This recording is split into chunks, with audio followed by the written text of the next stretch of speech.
Michel Abramovitch, bonjour. Bonjour. Je suis, on peut dire ravie, c'est pas le mot qui convient cet après-midi, puisque nous commémorons Yom HaZikaron, c'est aujourd'hui. On continue cet après-midi avec cette commémoration consacrée à la mort des soldats en Israël. Michel, vous êtes chef opérateur, directeur de la photographie. Oui, absolument. On dit dans le cinéma, on en parlera un peu s'il nous reste du temps, bien sûr, puisque J'espère. oui, bien sûr, vous avez quand même travaillé avec les plus grands et aussi avec des Israéliens, notamment Avi Necher.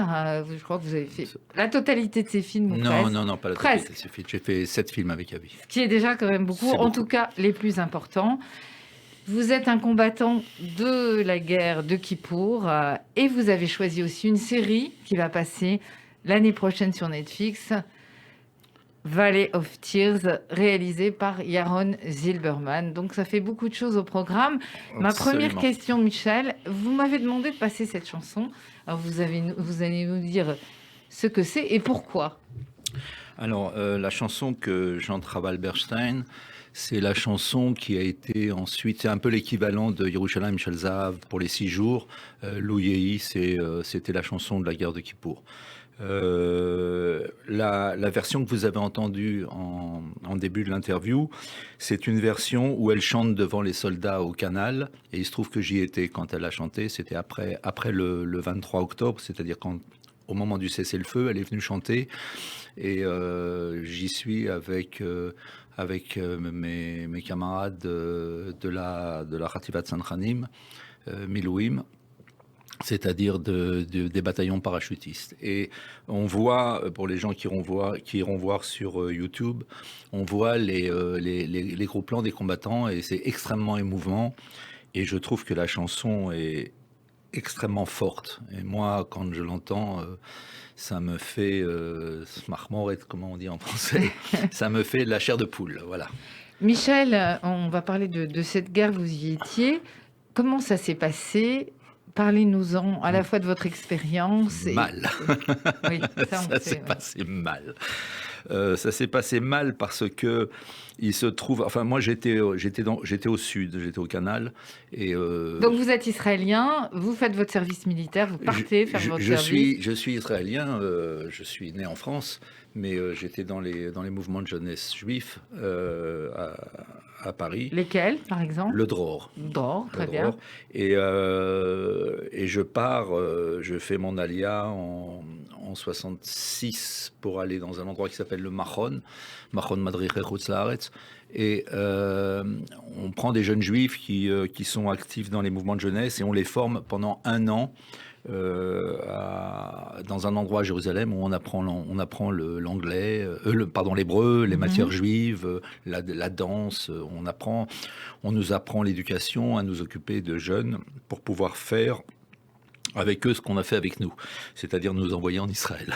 C'était l'époque où on avait besoin de beaucoup de gens dans le pays. Donc je pars là-bas, je reviens au Dror, où je travaille au Dror de Marseille et au Dror de Toulouse pendant 1 an et demi, et je repars en Israël pour rejoindre ce qu'on appelle un garin, un groupe, pour faire mon service militaire avec eux. Ça, c'était votre décision, votre choix? Oui, c'était mon choix. C'était un choix idéologique. Voilà.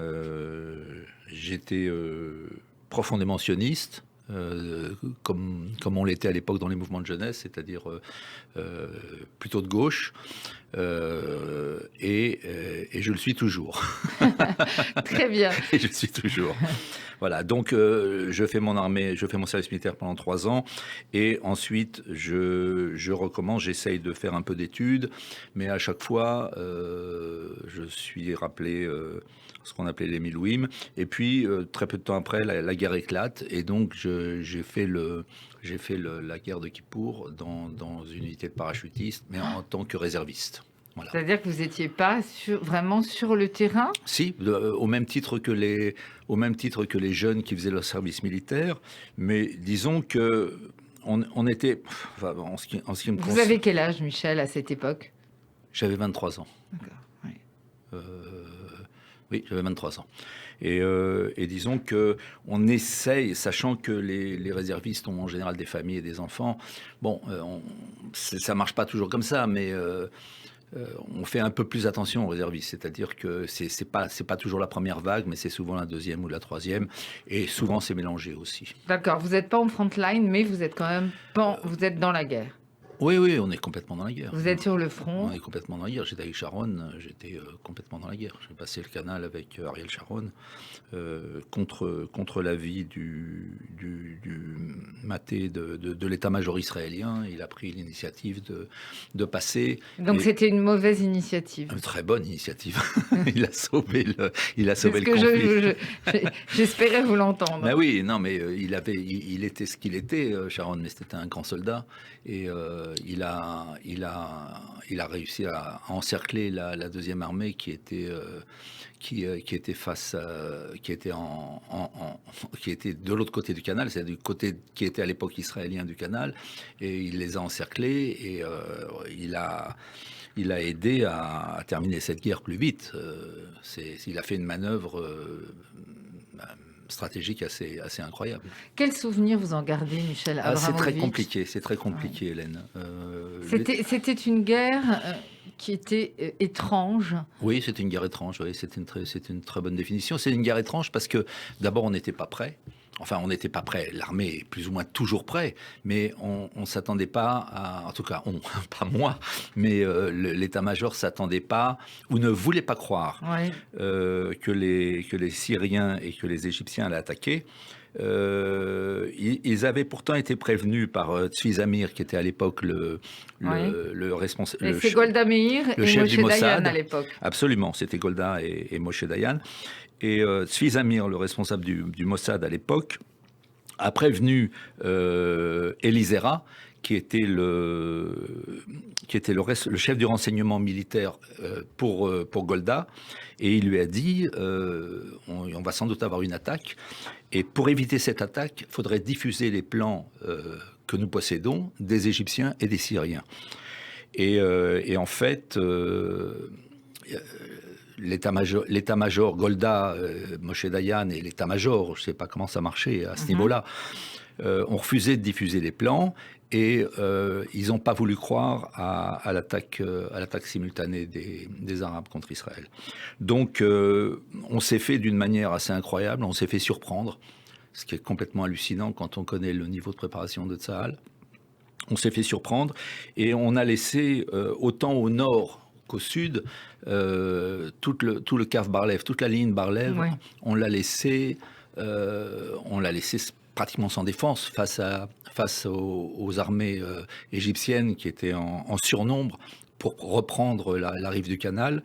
Et pareil au nord, on a laissé très peu d'unités combattantes en Konenut, on dit en hébreu, en veille sur le plateau du Golan, pour faire face à une invasion absolument incroyable de l'armée syrienne. Michel, il y a eu beaucoup de morts pendant cette guerre de Kippour. Oui, beaucoup. Est-ce que vous avez perdu, vous, des camarades dans votre unité ? Est-ce que autour de vous, il y a eu... Il n'y a pas une unité qui n'a pas été touchée, non, bien sûr. Surtout dans les unités de parachutistes.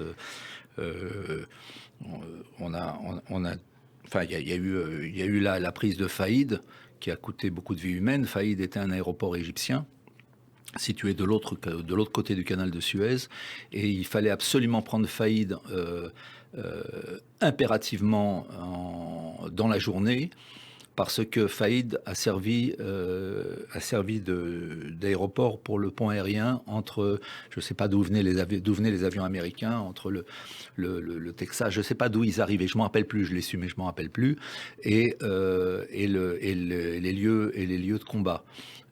Et les super cargos américains arrivaient.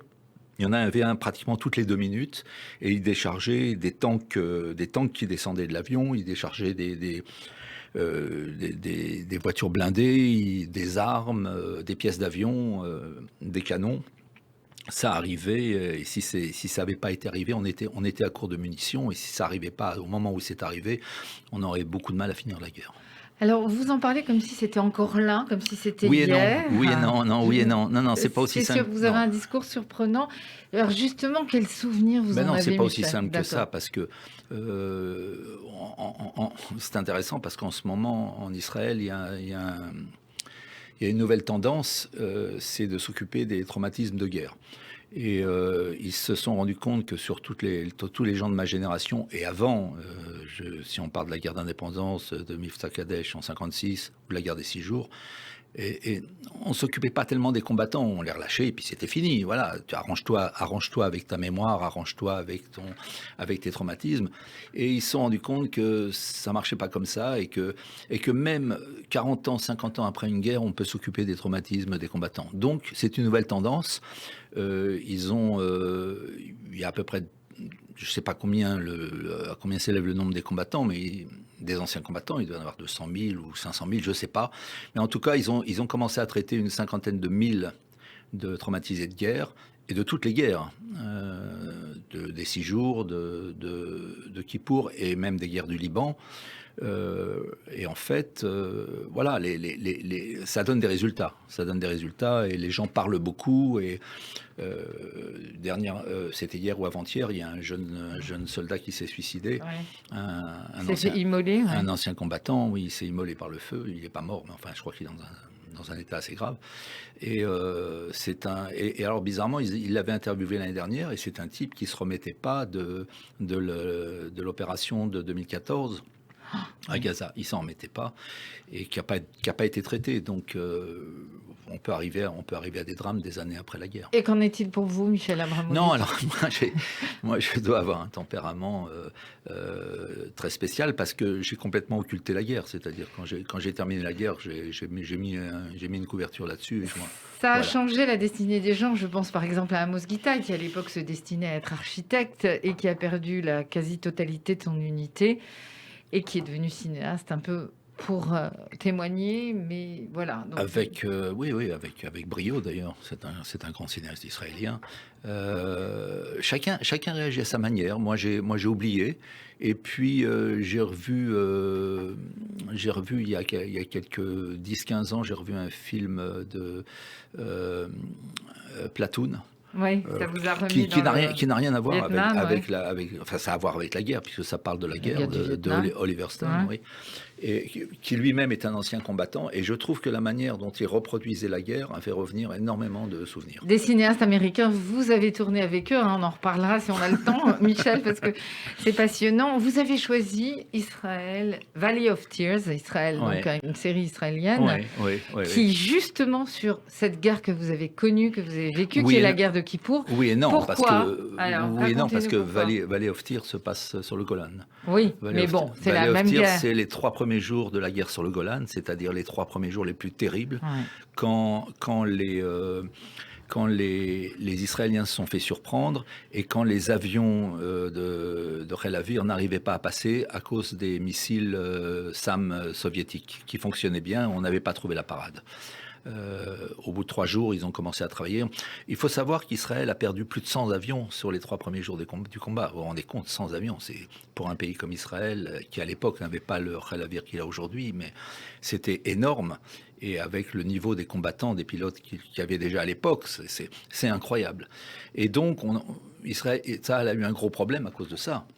Ouais. Il a fallu réagir, il a fallu réfléchir comment éviter les missiles. Et ils ont trouvé la solution. C'est une solution technique pas tellement complexe. C'était envoyer des leurres qui dégageaient de la chaleur et les missiles allaient sur les leurres.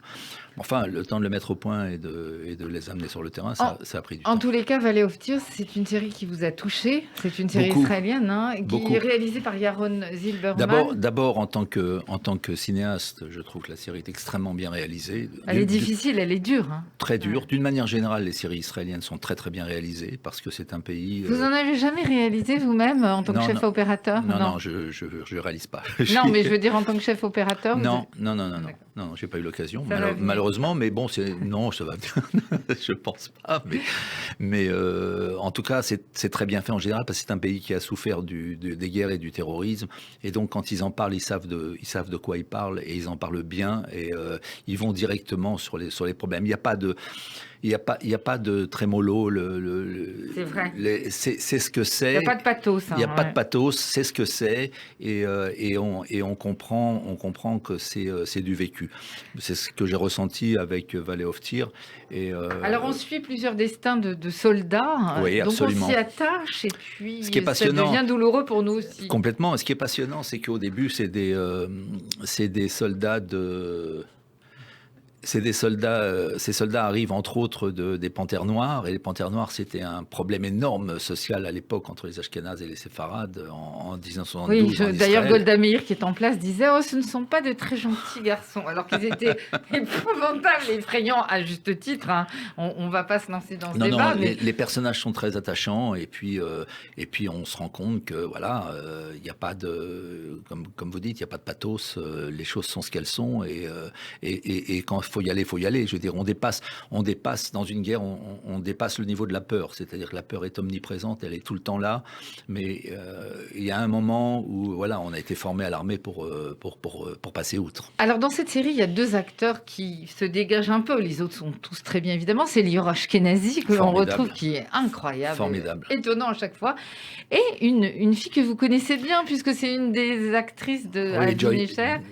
Joy Rigger, avec qui j'ai fait 4 films. Quand même, hein, ouais, qui est une actrice magnifique, qui est une actrice israélienne. Alors vous l'avez retrouvée là, elle était comme dans votre souvenir. Oui, mais comme elle est actrice, elle joue un autre rôle et c'est intéressant.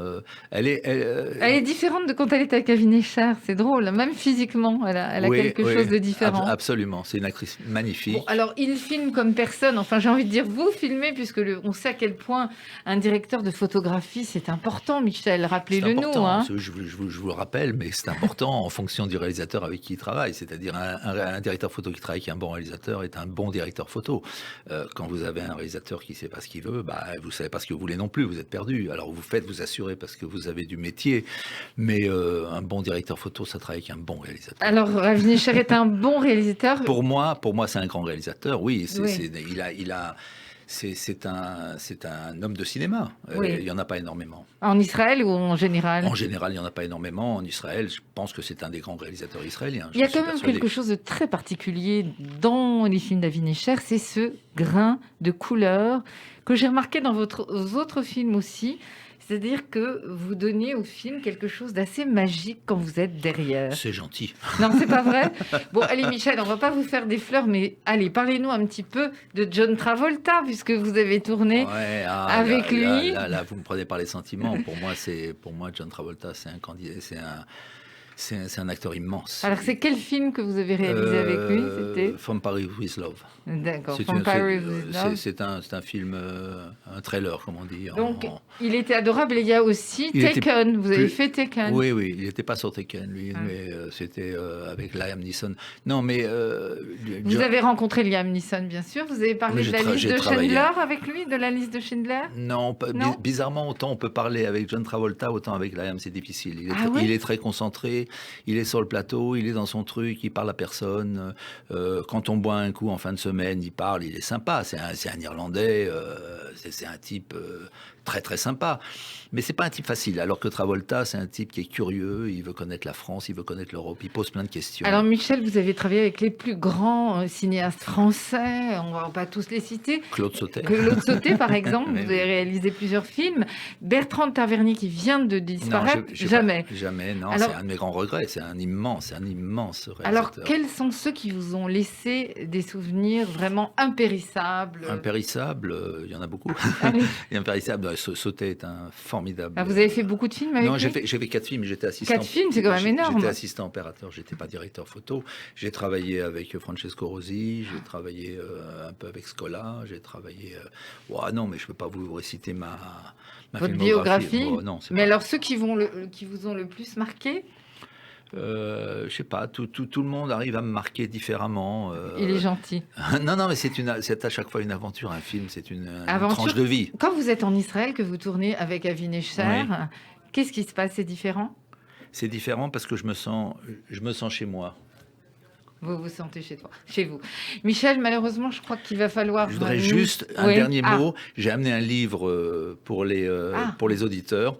Je voulais juste vous dire que c'est un livre magnifique sur la guerre d'octobre et sur les combats dans le Golan, qui a été fait par un monsieur qui s'appelle Avigdor Kalahani, qui est devenu depuis général et qui est député à la Knesset. Ça s'appelle Les hauteurs du courage. Oz 77, c'est un livre incroyable sur la guerre du Kippour. Et ça, c'est quel éditeur, rappelez-nous?